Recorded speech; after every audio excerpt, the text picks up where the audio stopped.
اللہ وحدہ لا شریک کے پاک کلام کی تلاوت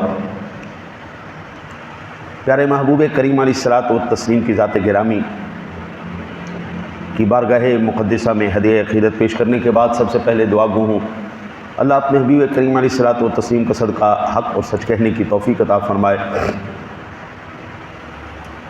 اور اللہ جملہ نفسانی شیطانی خواہشات سے حملوں سے اس احکر کو محفوظ فرمائے۔ اللہ اپنے حبیب کریم علیہ الصلوۃ والتسلیم کا صدقہ اس فقیر کی خیر چاہنے والوں کی خیر فرمائے۔ آج دور ایسا آ گیا ہے جی، مظلوم، کمزور اور غریب اس کو مسلسل دبایا جا رہا ہے۔ جس کی جتنی استطاعت ہے وہ اپنی طاقت کے مطابق مسلسل خاص طور پر مسلمانوں پر ظلم و ستم، جبر و قہر کے پہاڑ توڑ رہا ہے۔ آج آپ جدھر دیکھیں گے، دنیا کے جس خطے میں دیکھیں گے، وہ یہودی ہو، وہ عیسائی ہو، وہ سکھ ہو، وہ ہندو ہو، وہ پارسی ہو، وہ نیچری ہو، اور اس کے ساتھ ملحد ہو، یا پھر وہ با اختیار اور پیسے والا ہو،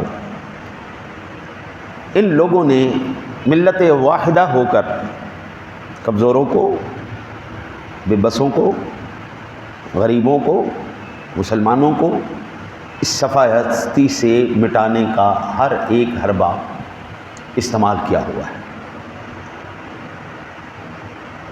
ان کے ظلم و ستم کی داستانیں سن کر اور دیکھ کر انسان کی آنکھیں پھٹی کی پھٹی رہ جاتی،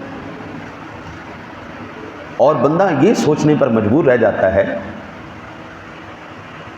کیا میرے مالک نے ظالم اور ظلم کرنے والے کے لیے کوئی پکڑ نہیں رکھی؟ ظلم کی ایک انتہا ہے، کیا اس کی کوئی انتہا ہے یا نہیں ہے؟ ہر مقام پر، ہر طرف آپ دیکھیں تو پیسے والا، اختیار والا، کافر، یہ مسلمان کے اوپر اور غریب کے اوپر بھوکھا جس طرح کھانے پہ ٹوٹتا ہے، اس طرح ٹوٹ کے اس کو ختم کر رہا ہے۔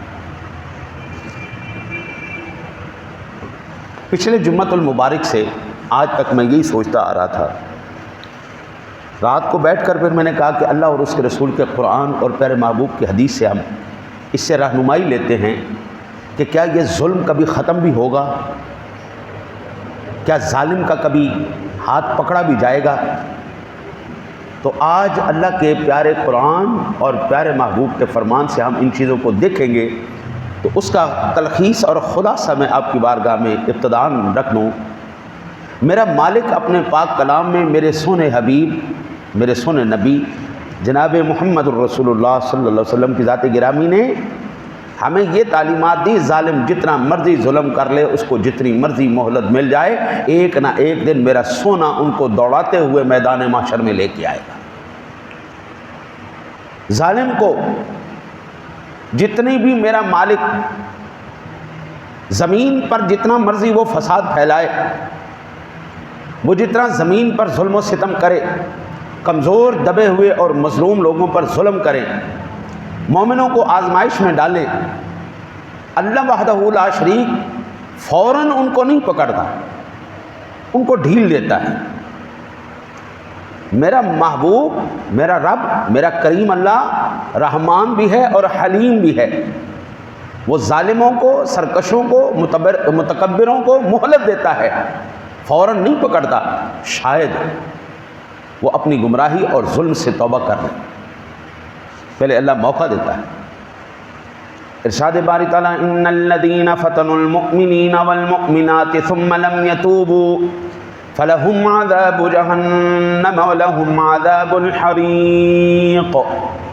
سورۃ البروج کی 10 نمبر آیہ مبارکہ ہے، بے شک جن لوگوں نے مومن مردوں، مومن عورتوں کو آزمائش میں ڈالا پھر توبہ نہیں کی، تو ان کے لیے جہنم کا عذاب ہے اور ان کے لیے جلنے کا عذاب ہے۔ آج یہ جلا جلا کے مسلمانوں کو تکلیف دے رہے ہیں نا، جب بم سے جلا رہے ہیں نا، آگ سے جلا رہے ہیں. آگ کی، اس آگ کی جلن تو بہت محدود ہے. ایک دفعہ جلی ختم ہوئی، ایک دفعہ بم پھٹا ختم ہو گیا. لیکن جس بات کی میرا مالک، جس جہنم کی میرا مالک بیان فرما رہا ہے حضرت، وہ آگ بجھنے والی نہیں ہے، اور یہ آگ، اس آگ کے سامنے شاہی کوئی نہیں. اللہ وحدہ لا شریک باطل اور اہل باطل کو باقی رکھتا ہے. باطل بھی رہے گا، اہل باطل بھی رہیں گے، تاکہ اہل حق کی آزمائش کریں. اللہ وحدہ لا شریک اہل حق کو اہل باطل کے ذریعے آزماتا ہے، ان کے صبر، ایمان اور یقین کو پرکھتا ہے. یہ نہیں کہ ہم نے صرف کلمہ پڑھا اور ہم بخشے جائیں گے، ہماری آزمائش ہوگی. میرا مالک ارشاد فرماتا ہے وَلَنَبْلُوَنَّكُمْ حَتَّى نَعْلَمَ الْمُجَاهِدِينَ مِنْكُمْ وَالصَّابِرِينَ وَنَبْلُوَ أَخْبَارَكُمْ. سورۃ محمد کی 31 نمبر آیا مبارکہ. ہم تمہیں ضرور آزمائیں گے یہاں تک کہ ہم تم میں سے جہاد کرنے والوں، صبر کرنے والوں کو جان لیں اور تمہارے حالات کو پرکھیں. ایک مجاہد ہے جو میدان جہاد میں جائے گا، ایک وہ ہے جو بزرگ ہے، معذور ہے، وہ صبر کرے گا. میرا مالک چاہتا ہے جن کو اجر دیا جائے، یہ نہ ہو کہ جو حقدار نہیں وہ بھی اجر لے جائے. یہ آزمائشیں لانے کے بعد اللہ وحدہ لا شریک مجاہدین کو، صبر کرنے والوں کو علیحدہ کر دے گا. باقی صرف زبانی جمع خرچ کرنے والوں کو کچھ نہیں ملنے والا. محنت کرنے والے، صبر کرنے والے، جہاد کرنے والوں کو اللہ اجر دے گا. باقی جتنے بھی ہیں چھاٹ بورا وہ سارا پاسے ہو جائے گا. آج آپ دیکھ لیجئے ہمارے معاشرے کے اندر نام مسلمانوں والا محمد اقبال، محمد ذیشان، محمد طلحہ، عبد الرحمن، عبداللہ، عبدالحی، اس طرح کے نام تو نماز ایک بھی نہیں پڑھنی، دین کے بارے میں نہیں پتہ، اسلام کے بارے میں نہیں پتہ، فرائض علوم کے بارے میں نہیں پتہ، اللہ وحدہ لا شریک کی ذات کے بارے میں، انبیاء کرام علیہ السلام کے بارے میں کوئی علم کوئی نہیں، لیکن مسلمان ہیں جی. اللہ ایسوں کو علیحدہ کرنا چاہے. تھوڑی سی مصیبت آئی نہیں، اللہ کی ذات پہ شکوے شروع کر دیے. تھوڑی سی آسانی آئی نہیں تو جناب اوقاتوں باہر ہو گئے. پیسہ آیا نہیں، اوقاتوں باہر. ایسے اللہ لوگوں کو علیحدہ کرے گا. جو پکے یقین رکھنے والے ان کو علیحدہ کرے گا. جو اس کی راہ میں جان کا نذرانہ پیش کرنے والے ہیں ان کو علیحدہ کرے گا. پھر جو حقدار ہوں گے اللہ ان کو اجر عطا فرمائے. نماز کس کے لیے مشکل ہے؟ بے ایمان کے لیے. نماز کس کے لیے مشکل ہے؟ منافق کے لیے. نماز کس کے لیے مشکل ہے؟ منافق کے لیے، کافر کے لیے. ایمان والے کے لیے نماز مشکل نہیں. اچھا جی، پھر اللہ وحدہ لا شریک مایوسی کے بعد جو ملنے والی فتح کی خوشی ہوتی ہے نا، وہ وحدہ لا شریک عطا فرمانا چاہتا ہے. فرمایا حتی اذا استیأس الرسل وظنوا انہم قد کذبوا جاءہم نصرنا فنجی من نشاء ولا يرد بأسنا عن القوم المجرمین. سورہ یوسف آیہ نمبر 110. ہاں، تک کہ جب رسول مایوس ہونے لگے اور انہوں نے گمان کیا کہ انہیں جھٹلا دیا گیا ہے تو ان کے پاس ہماری مدد آ پہنچی. پھر جسے ہم نے چاہا نجات دی گئی اور ہمارا عذاب مجرم قوم سے پھیرا نہیں جاتا. اللہ وحدہ لا شریک آزمائش کرتا ہے. جب بندہ اپنا سارا کچھ جھونک دے پھر اللہ کہتا ہاں اب جو ہے ہم آپ کو مدد عطا فرمائیں گے اور مجرم قوم کو نہیں چھوڑیں گے. اللہ وحدہ لا شریک کہ پیارے حبیب کریم علیہ الصلوۃ والسلام کی ذات گرامی نے ارشاد فرمایا ما یصیب المسلم من نصب ولا وصب ولا ہم ولا حزن ولا اذن ولا غم حتى شوکت یشاقها الا کفر اللہ بها من خطایا۔ صحیح بخاری شریف میں 5641 نمبر پر یہ روایت موجود ہے۔ مومن کو جو کانٹا بھی چبھتا ہے، یہ اس سے بڑھ کر کوئی تکلیف پہنچتی ہے تو اللہ تعالیٰ اس کے بدلے اس کا ایک درجہ بلند فرما دیتا ہے، یا اللہ تعالیٰ اس کے بدلے میں اس کا ایک گناہ مٹا دیتا ہے۔ ہمارے اوپر جو آزمائشیں آئیں، تکلیفیں آئیں، دکھ آئے، پریشانیاں آئیں، ہمارے اوپر زیادہ سخت ہیں بنسبت ہماری پچھلی قوموں کے۔ ہمارے بزرگوں کی زندگیاں بڑی آسان سے گزر جاتی تھی، ہمارے اوپر کیوں اتنی زیادہ سختیاں آئیں؟ حضور کی اس حدیث نے بتا دیا، وہ لوگ نیک تھے، وہ لوگ باعمل تھے، ہم بے عمل ہیں۔ ہم بے عمل ہونے کی وجہ سے ہماری نیکیاں کم ہیں، جو ہمارے درجات ہیں، بلندیاں ہیں، یا تو ہم محنت کر کے پالیں، عبادات کر کے پالیں، یا پھر آزمائشوں میں ڈل کے اس مقام تک پہنچیں۔ جو محنت نہیں کرتا، عبادات، ریاضات میں، ان چیزوں میں نہیں جاتا، تو پھر اس کے اوپر آزمائش، اللہ نے جو درجہ لکھا ہے اس درجے تک تو پہنچانا ہے۔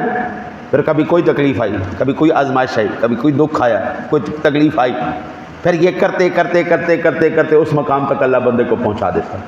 حتیٰ کہ کانٹا بھی چبھتا ہے، میرا اللہ کے حبیب فرماتے ہیں اللہ اس کا ایک درجہ بلند کر دیتا ہے۔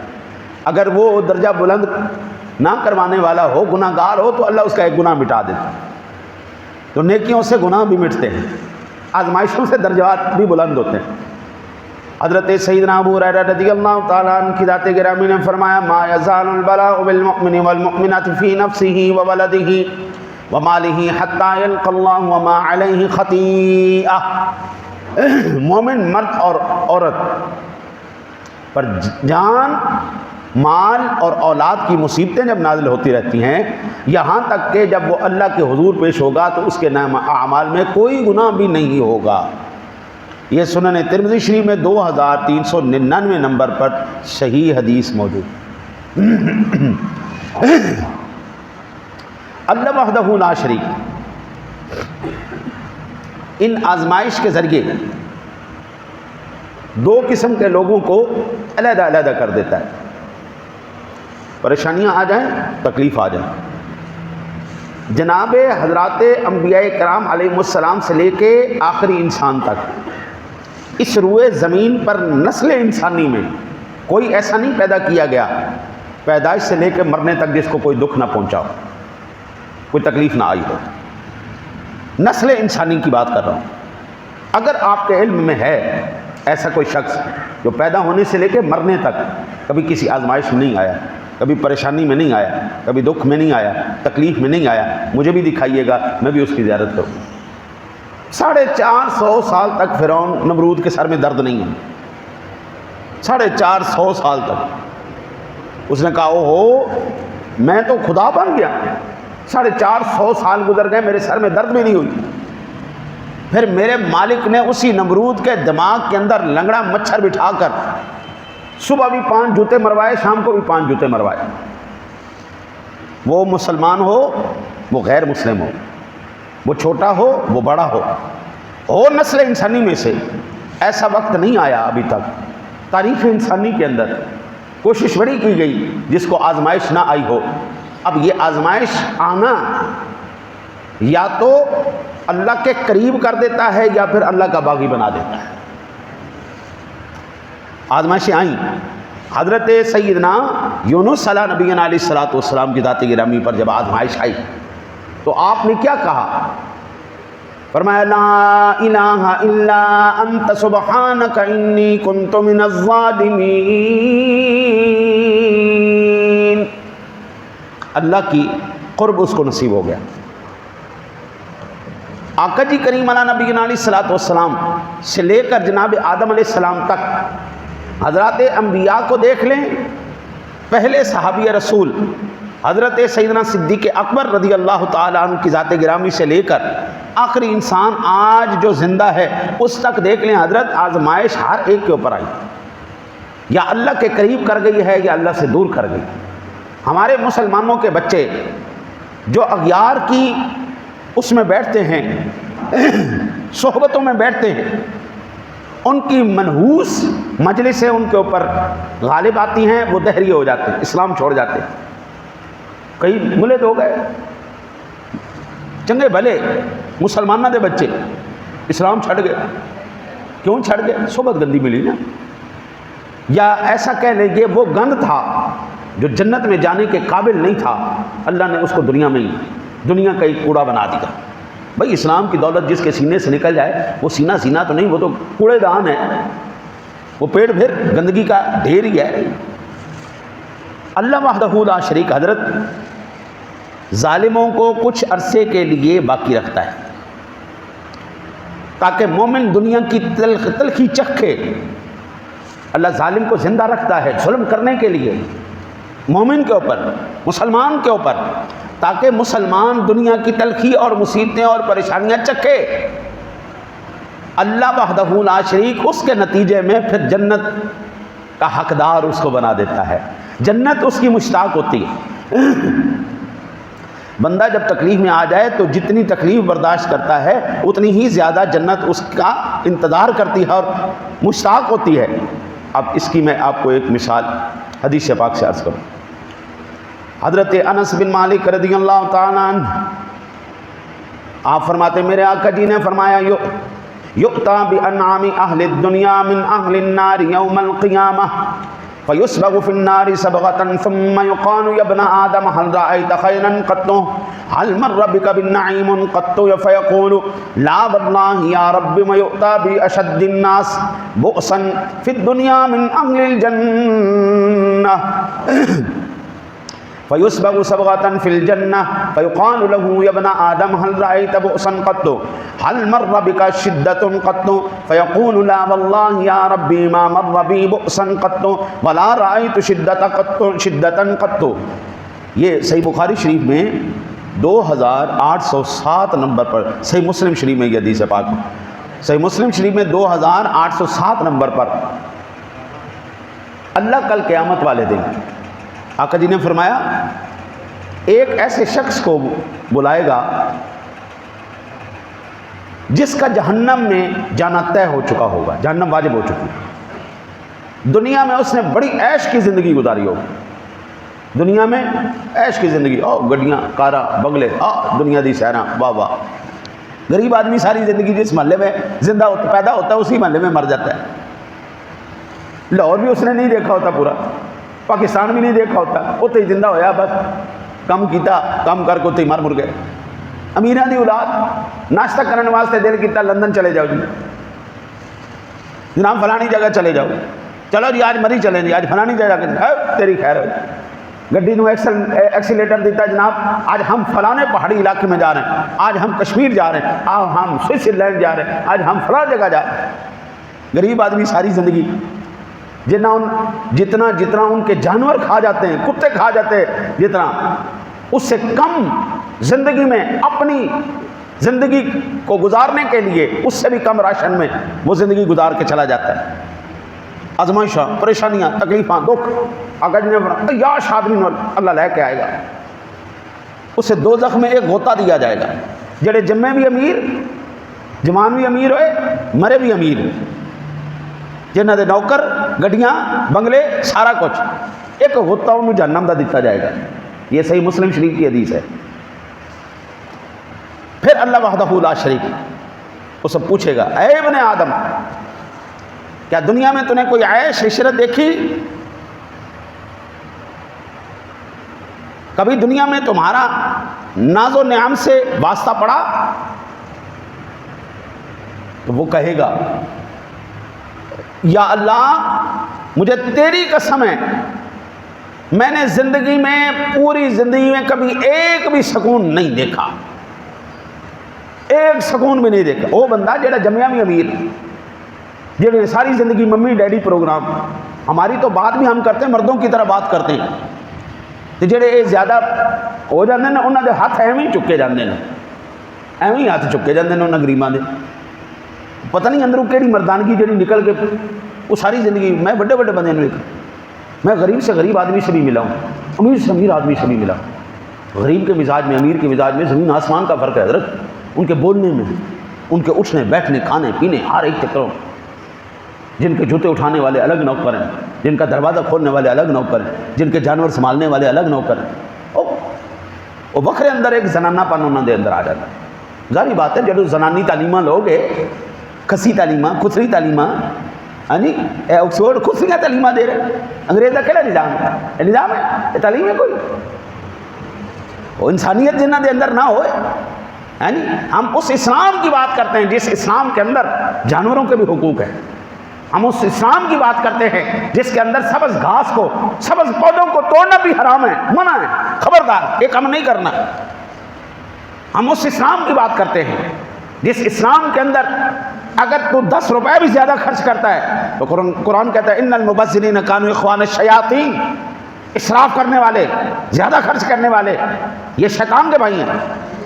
وکان الشیطان لربہ کفورا، ہم اسی اسلام کی بات کرتے ہیں جس کے اندر اللہ کی راہ میں خرچ کرنے کی کوئی حد کوئی نہیں۔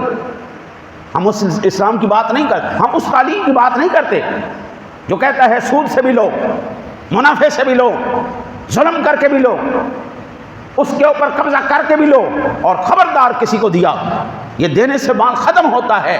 ہم اس تعلیم کی بات نہیں کرتے، وہ خسری تعلیم ہے۔ تعلیم وہ ہے جو اسلام دیتا ہے ہمیں، حقوق کی یہ بات کرتے جن کے ہاں انسانیت کا وہ الف بھی کوئی نہیں ہے، یہ حقوق کی بات کرتے، یہ حقوق نسواں کی بات کریں گے، یہ عورتوں کے حقوق کی بات کریں گے۔ مجھے تاریخ انسانی میں اے جننے بھی لنگڑی للی تعلیماں نے، اے جننے بھی خسرے والے تعلیماں نے، دسو انہاں دے وچ ماں دی شان کتھے، بہن دا مقام کتھے، بہن بھائی ماں ماسی پھپھی چاچی مامی تائی، یہ سارے رشتے کتھے؟ او بھائی یہ سور کھان والی قوم، شراباں پین والی قوم، متر پین والی قوم، انہوں نے ظاہری ذات دماغ گندگی ہونی۔ پاکیزہ سونا صاف ستھرا اسلام جو ماں کو ماں کے مقام پر رکھتا ہے، بہن کو بہن کے مقام پر رکھتا ہے، بیٹی کو بیٹی کی عزت عطا فرماتا ہے، دوسری عورتوں کے بارے میں قرآن کہتا ہے وہ خبردار، وہ نوجوان آدمی نگاہ نیچے کر چل، خبردار نگاہ نیچے کر، انسان کی طرح چل، لا تمش فی الارض مرحا، خبردار آکڑ کے نہیں ٹرنا، انک لن تخرق الارض ولن تبلغ الجبال طولا، نہ تو زمین پھاڑ سکنا ہے نہ پہاڑوں ورگی تیری آکڑ، خبردار انسانوں طرف ہم اس اسلام کی بات کرتے ہیں۔ ہم یہ ایک تعلیم ہے، اور گٹر کے اندر سے نکلنے والا گند وہ اچھا ہو سکتا ہے، ان کی تعلیم اچھی نہیں ہو سکتی۔ حضرت 65,000 مسلمان صرف فلسطین کے اندر شہید کر دیے گئے، 65,000 بندہ، یہ کدھر گئے پڑھے لکھے سارے؟ کدھر گئے؟ وہ نظر آنا چاہیے سی نا، کوئی بھی نہیں بولیا، مر گئے بھائی انہاں دے ادارے، وہ اگ لاؤ تہاڈی تعلیماں نوں۔ پہلے کہندے سن مولوی کہندے نہیں، مولوی بولدے نہیں، مولوی بولدے نہیں، مولوی بولدے نہیں، تو ہن مولویاں نے جدو بولے تو سارے دی باں ہوئی پئی۔ اسلام پہلے دن سے حقوق کی بات کرتا ہے، اسلام ہر ایک بندے کو اس کے مقام مرتے کے مطابق عزت دیتا ہے۔ ان اکرمکم عند اللہ اتقاکم، بچے میرے آقا جی نے فرمایا وہ ساڈے چ ہے ہی نہیں جڑے بچے نے پیار نہیں کرتا، بڑے دا ادب نہیں کرتا۔ من لم یرحم صغیرنا ولم یوقر کبیرنا، جڑا بڑے دا احترام نہیں کرتا، چھوٹے دا رحم نہیں کرتا، وہ ساڈے چ ہے ہی نہیں۔ وہ کون ہے؟ اسلام کے ساتھ اس کا تعلق ہی کوئی۔ یہ تعلیمیں ہمیں یہ سکھاتی ہیں، اور نمازیں پڑھنا فضول بندیاں کا کام ہے۔ میرے آقا جی نے فرمایا مومن اور کافر کے درمیان فرق کرنے والی کا نام نماز ہے، ہم اس تعلیم کی بات کریں۔ پھر میرے آقا جی نے فرمایا اللہ وحدہ لا شریک، ایسے بندے کو لے کے آئے گا، صحیح مسلم شریف کی حدیث پاک، بؤسن فی الدنیا من اہل الجنہ فیسبق سبغۃ فی الجنۃ فیقال له یا ابن آدم هل رأیت بؤسا قط هل مر بك شدۃ قط فیقول لا یا واللہ یا رب ما مر بی بؤسا قط ولا رأیت شدۃ قط۔ ایک بندہ غربت میں پیدا ہوا، جوانی بھی غربت لنگ گئی، بڑھاپا بھی غربت لنگ گیا، غریبی مر گیا، پریشانیاں، کدی آٹا پورا نہیں ہو رہا، کدی تیل پورا نہیں ہو رہا، کدی سبزی دا پھڈا پیا ہوا گھر، بڈھی کہندی ہے منڈے نوں جُتی لے کے دینی ہے، وہ کہندا کھڑو جاؤ آٹا بھی لین والا پیا ہے، ٹینشن وچ پیا ہے، ساری زندگی پریشانیاں دکھ تکلیفاں، ایک دن بھی انہیں سکھ دا نہیں ویکھیا، زندگی دے اندر ایک دن بھی انہیں سکھ دا نہیں ویکھیا۔ میرے مصطفیٰ کریم فرماتے ہیں اللہ وحدہ لا شریک کے فرشتے اس کو جنت میں لے جائیں گے، بس ایویں ایک غوطہ دیا دوا کے لے آؤں گے، ایویں ایک جنت کا پھیرا پوا کے لے آؤں گے اس بندے کو جس نے ساری زندگی تکلیف دیکھی ہے، پریشانی دیکھی ہے، آزمائشیں دیکھی ہیں۔ آقا جی فرماتے ہیں ایک غوطہ دلوا کے لائیں گے اور پھر پوچھا جائے گا، اے ابن آدم کبھی دنیا میں تکلیف دیکھی ہے؟ میرے آقا جی فرماتے ہیں وہ کہے گا واللہ یا ربی ما مر بی وسن قط، یا اللہ مجھے تیری قسم ہے میں نے ساری زندگی کبھی کوئی دیکھا ہی نہیں، دکھ ہی نہیں دیکھا، رنج ہی نہیں دیکھا، غم ہی نہیں دیکھا، میرا واسطہ ہی کوئی نہیں پیا، صرف ایک غوطہ ہماری ساری تکلیفوں کا علاج کر دے گا اللہ۔ اور پھر جو اللہ اس کے بعد ہمیشہ کے لیے جنت عطا فرمائے گا، یہ الگ بات ہے، یہ بات کی بات ہے، جو اس کے انعام ملیں گے یہ الگ بات ہے۔ وہ جو ساری زندگی عیاشی میں رہا، صرف جہنم کا ایک غوطہ اس کو ساری عیاشیاں بھلا دے گا، وہ کہے گا اللہ کی قسم میں نے زندگی میں کوئی عیاشی نہیں دی۔ حضرت امام احمد رحمۃ اللہ تعالی علیہ طبقات حنابلہ کے پہلی جلد صفحہ نمبر 291 میں فرماتے ہیں، آپ سے پوچھا گیا، سوال پوچھا گیا، یا حضرت آدمی کو کبھی راحت بھی ملے گی؟ بندہ ہوگا نا تکلیف ہے تو ہمیں دل سوال بھی آ جاتا ہے نا، یا اللہ یہ کبھی تکلیفاں ختم بھی ہونی ہیں، یا اللہ یہ دکھ کبھی ختم بھی ہوں گے، پریشانیاں ختم بھی ہوں گی، ہمیں آ جاتا ہے۔ امام احمد رحمۃ اللہ تعالیٰ نے فرمایا بالکل ہو جائیں گے، جس دن ہم جنت میں پہلا قدم رکھیں گے اللہ ساری تکلیفوں کو دور کر دے گا۔ جنت میں ایک قدم پہلا جانا ہے، سب تکلیفیں بھول جائیں گے۔ اللہ وحدہ لا شریک کی راہ میں سب سے زیادہ جو عزت پانے والے لوگ ہوں گے وہ اس کی راہ میں جہاد کرنے والے ہوں گے۔ میرے مالک نے فرمایا وَلِيَعْلَمَ اللَّهُ الَّذِينَ آمَنُوا وَيَتَّخِذَ مِنكُمْ شُهَدَاءَ وَاللَّهُ لَا يُحِبُّ الظَّالِمِينَ، سورہ آل عمران آیہ مبارکہ 140، تاکہ اللہ ان لوگوں کو جان لے جو ایمان لائے اور تم میں سے کچھ کو شہید بنائے، اور اللہ ظالموں کو پسند نہیں کرتا۔ اس دنیا میں سب سے زیادہ عزت اللہ نے دی مسلمان کو دی، مسلمانوں میں، یہ امت کی بات ہو رہی، مسلمانوں میں سب سے زیادہ عزت کس کو ملی؟ شہداء کو ملی، جنہوں نے اپنی جانوں کے نذرانے پیش کیے۔ پھر درجہ بدرجہ جس بندے نے جتنا اللہ اور اس کے رسول کے دین کے لیے کام کیا، جتنی محنت کی، اللہ پھر ان کو اتنے درجات عطا فرماتا جائے۔ شہید سے اوپر کسی کا درجہ نہیں ہے۔ اللہ وحدہ لا شریک ظالم کو پسند نہیں کرتا۔ ایک ہے ارادہ، ایک ہے مرضی۔ ارادہ یہی ہے کہ اچھا اور برا، خبیث اور پاک، پلیت اور پاک یہ دونوں علیحدہ علیحدہ ہو جائے، پلیت یہی رہ جائے، پاک جنت میں جائے۔ فرمایا واللہ لا يحب الظالمین، آل عمران 57 نمبر آیہ مبارکہ، اللہ وحدہ لا شریک ظالموں کو پسند نہیں کرتا۔ انہ لا يحب الظالمین، سورہ شورى آیہ نمبر 40، بے شک اللہ ظالموں سے محبت نہیں کرتا۔ اچھا جی، اور پھر کون ہے؟ پھر یہ ظالم کون ہے پسند نہیں کرتا؟ پہلی بات تو ظالم کو اللہ پسند نہیں کرتا، ایک اس کے اوپر یہ فرد جرم آیت۔ دوسری سورہ ہود کی آیت نمبر 18، الا لعنت اللہ علی الظالمین، ظالموں پر اللہ کی لعنت برستی رہتی ہے۔ پہلی بات ناپسندیدہ شخص ہے، دوسری بات اس پر مسلسل اللہ کی لعنت برس رہی، مسلسل اس کے اوپر اللہ کی لعنت برس رہی ہے۔ اور یہ تو دنیا کے اندر ہے، جب تک ظلم کرتے رہیں گے اس وقت تک لعنت برس رہی ہے۔ عمر 50 سال ہو جائے، 70 سال ہو جائے، 100 ہو جائے، ہے ظالم، توبہ نہیں کی ظلم سے، ازالہ نہیں کیا اس کا، مسلسل لعنت برس رہی۔ یہ تو دنیا کی اس کو لعنت پڑنے والی۔ یوم لا ينفع الظالمین معذرتهم ولهم اللعنت ولهم سوء الدار، سورہ مومن آیہ نمبر 52، جس دن ظالموں کو ان کی معذرت، ہیلے بہانے کچھ نفع نہ دے گی، ان ظالموں کے لیے لعنت ہی ہوگی، ان کے لیے برا گھر ہوگا۔ دنیا میں بھی لعنت ہے، قبر میں بھی لعنت ہے، کل حشر والے دن بھی ان پر لعنت ہوتی رہے گی۔ اتنی لمبی لعنت جو برداشت کر سکتا ہے وہ ظلم کرنا شروع کر دے۔ اچھا جی، ظالم کو اللہ پسند نہیں کرتا، ظالم کے اوپر خدا کی لعنت برستی ہے۔ ظالم کل قیامت والے دن جتنے مرضی ہلے بہانے کر لے گا، اس کو اللہ تعالیٰ معاف کرنے والا نہیں۔ پھر ظالم کے اوپر جو دنیا کے اوپر فرد جرم عائد ہوتی ہے اور جو خطرناک معاملہ ہے، فرمایا واللہ لا یہدی القوم الظالمین، سورہ آل عمران آیت نمبر 86، اللہ ظالموں کو ہدایت نہیں دیتا۔ یہ سب سے خطرناک ترین بات ہے، ظالم کو اللہ ہدایت نہیں دیتا۔ پھر فرمایا ان اللہ لا یہدی القوم الظالمین، سورہ انعام کی 144 نمبر آیت مبارکہ، بے شک اللہ تعالیٰ ظالموں کو ہدایت نہیں دیتا۔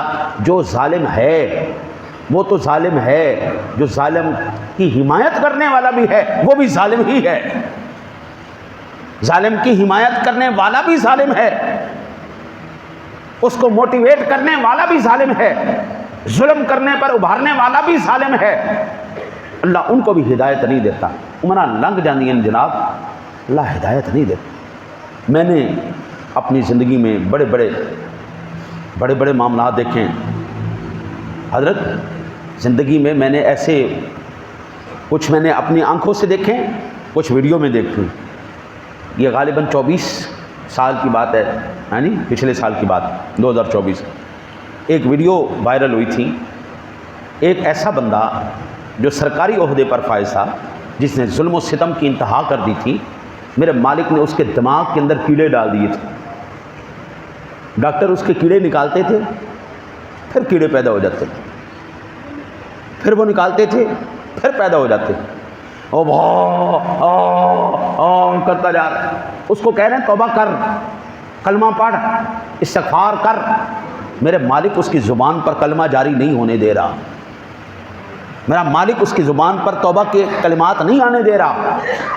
میں نے کئی لوگوں کو جانوروں کی طرح آوازیں کرتے ہوئے اپنی چارپائیوں پہ دیکھا، ان کے پیشاب پخانے وہیں نکل گئے، ان کے اوپر خدا کا عذاب برس رہا ہے، لیکن اللہ ان کو توفیق ہی نہیں دے رہا توبہ کی۔ اور بابا گھر تک جب تک یہاں تک نہ پہنچے جان، اس وقت تک اللہ تو توبہ قبول فرماتا ہے، لیکن اللہ ان کو توبہ کی توفیق نہیں دے رہا۔ حضرت پھر یہ یاد رکھیے، ایک تو توبہ کی توفیق کیوں نہیں ملتی، اس کی وجہ صحیح بخاری شریف کے اندر 2448 نمبر پر، مسلم شریف پر 19 نمبر پر یہ روایت موجود، اتقوا دعوت المظلوم فإنها ليس بينهما وبين الله حجاب، مظلوم کی آہ اور بد دعا سے بچو، کیونکہ مظلوم اور اللہ کے درمیان میں کوئی رکاوٹ نہیں ہوتی، اس کے درمیان کوئی رکاوٹ نہیں، ڈائریکٹ اللہ کی ذات۔ حضرت بد دعائیں کہیں نہ کہیں تو جائیں گی نا، وہ آہ جو نکلی ہے، جو ظلم و ستم کے بازار گرم ہوئے ہیں، اس سے جو کراتی ہوئی آوازیں اٹھی ہیں آسمان کی طرف، مالک تو دونوں کا وہی ہے، ظالم کا بھی وہی مالک ہے، مظلوم کا بھی وہی مالک ہے۔ ظالم کو اللہ پسند نہیں کرتا، ظالم کے اوپر اللہ کی لعنت برستی ہے، ظالم کو اللہ ہدایت نہیں دیتا، مر جائیں گے، کٹ جائیں گے، لیکن اللہ وحدہ لا شریک ان کو کبھی بھی ہدایت کی توفیق نہیں دے گا، توبہ کی توفیق نہیں دے گا۔ او بابا توبہ کر لی تو سارے گناہ معاف ہو جائیں گے نا، اللہ توبہ کی توفیق بھی نہیں دیتا۔ آج ہم سونے سے پہلے حضرت فون دیکھنا تو نہیں بھولتے، توبہ کرنا بھول جاتے ہیں۔ فون دیکھنا نہیں بولنا نا، بلکہ پیا بھی ساڑھے سراڑے ہوتا ہے، ہماری محبت دیکھنا نہیں ہے، پیا ساڑھے سراڑے ہوتا ہے۔ حالانکہ سوتے وقت ورد، وظائف، اورات، قرآن، کوئی تلاوت، یعنی کوئی ذکر و اذکار کہ آخری کلام، اگر وہ رات ہماری آخری ہے تو ہمارا آخری کلام اللہ کا ذکر ہو، آخری، بلکہ ہاتھ پھڑیا بھی ہوتا ہے تو نال نیندر بھی آ رہی ہوتی، نال نیندر آ رہی ہے، پھر ادھی نیندر کے اندر ساتھ وہ بیچارہ آپ پہ ڈگ پے، اسی رکھ کے نہیں سونا۔ وہ اللہ کے بندے، یہ بڑی خطرناک معاملات ہیں، یہ بڑے خطرناک معاملات ہیں۔ خدا نہ خواستہ وہاں پر کوئی فلم دیکھ رہا ہے، کوئی گانا دیکھ رہا ہے، کوئی کسی کا مذاق اڑاتا ہوا دیکھ رہا ہے، اور وہیں پہ جان نکل جائے تیری، کدھر جائیں گا؟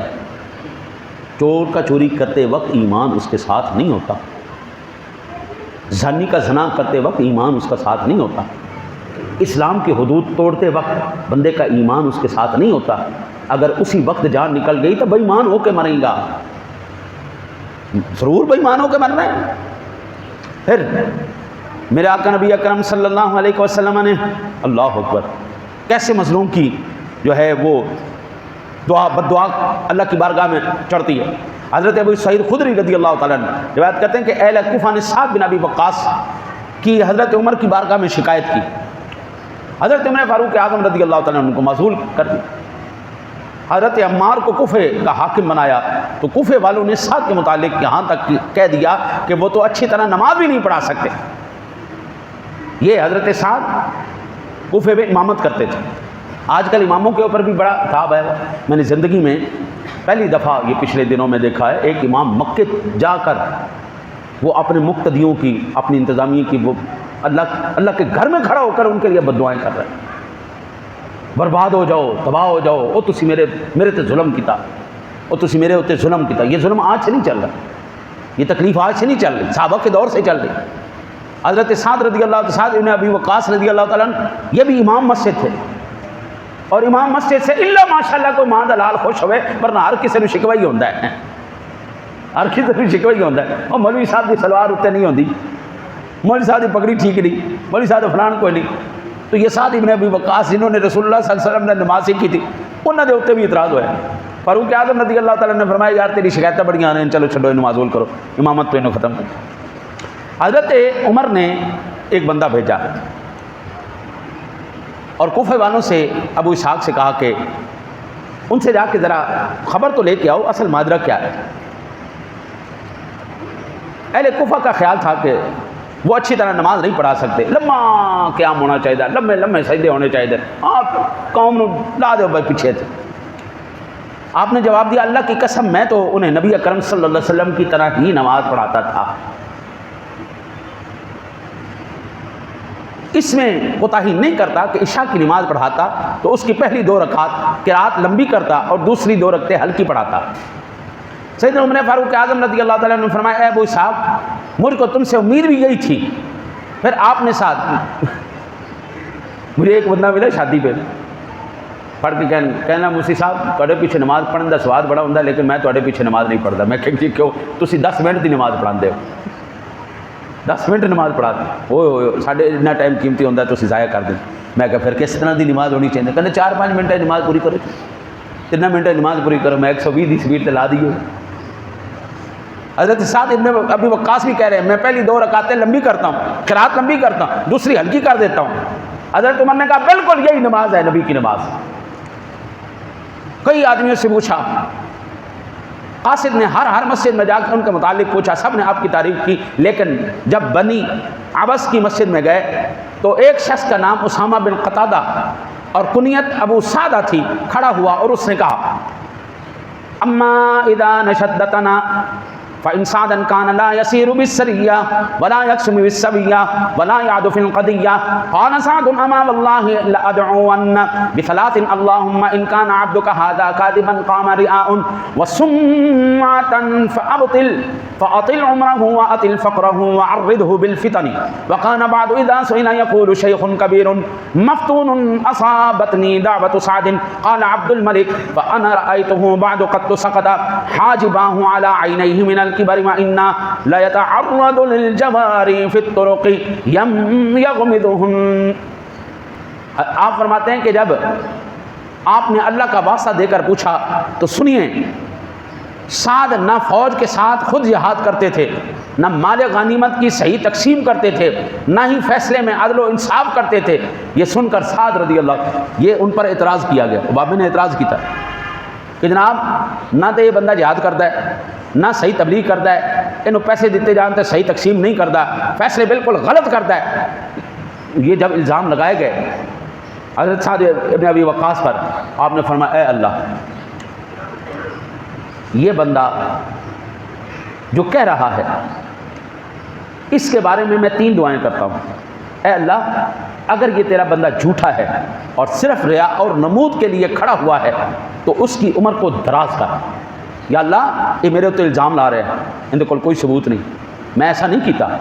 یا اللہ اگر یہ اپنے دعوے سچا ہے تو یا اللہ پھر عذاب میرے حق بنتا ہے. اگر یا اللہ یہ سچا نہیں جو انہیں الزام لگائے نے, یہ صرف الزام نے, تو یا اللہ پہلی دعا ان واسطے میں کرنا یا اللہ اس بندے دی عمر لمبی کر دے, یا اللہ اس کو لمبی عطا فرما اور یا اللہ صرف عمر دراز نہ کر، خوب فتنوں اور محتاجی کے اندر اس کو مبتلا کر دے۔ اس کے بعد وہ شخص اس درجہ بدحال ہوا جب اس سے پوچھا جاتا کہ جناب کی بنیاں تو انو چنگے بڑے پیسے والے بندے سو، چنگے بڑے جناب آپ کا روب دبدبا سی، دنیا جناب کو ڈردی سی، امام تواڈے کول ڈردے سن، جڑی مسیتیں وڑ جاندے سو جناب دی سارے مولویاں دی لتاں کمپن لگ جاندیاں سن، تواڈا تو بڑا روب سی، بڑی جناب دہشت دی آپ جناب دی، کی بنیاں تانوں؟ تو وہ بابا کہنے لگا پریشان و حال ہو گیا ہوں، مجھے ساتھ کی بد دعا لے بیٹھی۔ میں تو سوچ رہا تھا جس امام نے کعبے میں جا کر اپنی انتظامیہ کے لیے بد دعا کی، اللہ کے گھر کے سامنے کھڑے ہو کر، رسول اکرم صلی اللہ علیہ وسلم کے روضہ انور کے سامنے کھڑے ہو کر بد دعائیں کی، انہاں دا حشر کی ہونا ہے، کئی موت مرن گے وہ لوگ، وہ پیسے دا خمار سب کچھ نہیں ہوندا، اللہ دی قسم تلک نداولھا بین الناس، اللہ سونا انج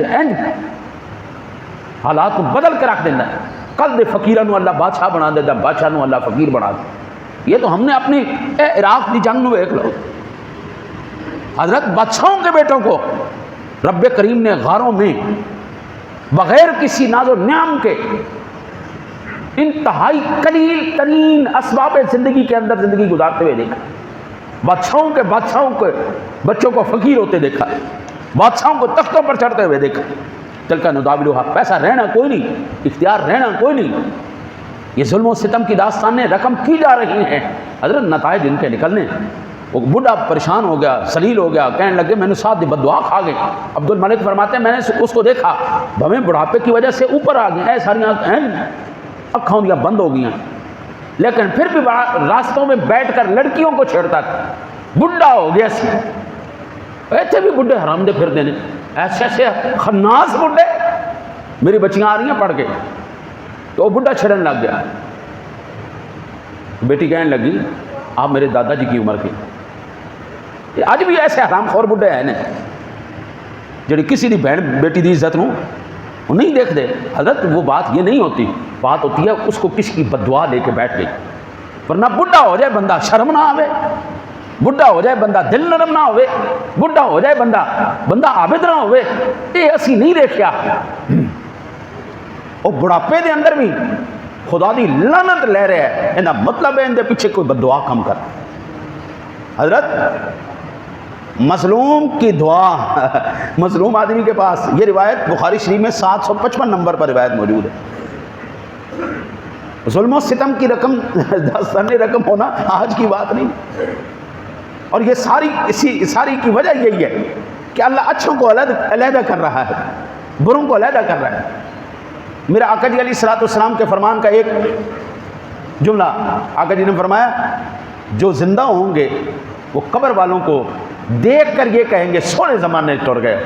آج وہی زمانہ آ گیا جو ہم سے پہلے جا چکے ہیں، ہم قبروں پر کھڑے ہو کے کہتے ہیں، آج ہم کہتے ہیں بڑے سونے زمانے ٹر گئے ہو، جتھے اسی موجود ہے بڑا فتنہ دا زمانہ۔ دعا کرو اللہ تعالیٰ آپ کو مجھے اپنے محبوب کا صدقہ توبہ کی توفیق دے، عمل کی توفیق عطا فرمائے۔